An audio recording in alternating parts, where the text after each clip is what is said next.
Materi dalam ceramah berasal dari ajaran-ajaran agama. Akan tetapi, ceramah yang bagus adalah ceramah yang mampu membuat pendengar tergugah dan terdorong untuk melakukan nasihat-nasihat yang disampaikan oleh si penceramah. Nah, di sini di dalam materi ini harus kita menarik orang lain agar orang lain itu bisa mengikuti apa yang kita inginkan.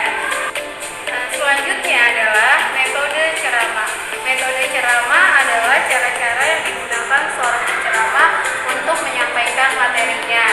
Nah, di dalam metode ceramah ini ada 5 yang digunakan ya. Yang pertama, impromptu. Impromptu itu artinya adalah metode ceramah tanpa persiapan. Nah, jadi orang itu melakukan ceramah itu tanpa ada persiapan terlebih dahulu. Yang kedua adalah menghafal, yakni dilakukan dengan persiapan, kemudian orang si penceramah menghafalnya dengan menggunakan naskah tadi ya. Kemudian yang ketiga, membaca naskah.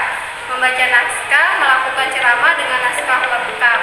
Jadi ketika orang itu berceramah maka ada kertas yang dipegang oleh si penceramah. Kemudian yang keempat adalah ekstemporan. Nah, metode ekstemporan adalah metode ceramah yang menuliskan pokok-pokoknya saja atau pokok-pokok pikiran sebagai catatan pengingat. Dan selanjutnya adalah kita masuk kepada media ceramah. Media apa sih media ceramah itu? Media ceramah adalah alat yang digunakan untuk menyampaikan materi kepada pendengar. Ceramah di zaman sekarang ini tidak hanya dilakukan di rumah ibadah, tetapi juga bisa di banyak tempat. Adapun kegiatan ceramah juga bisa dilakukan secara langsung.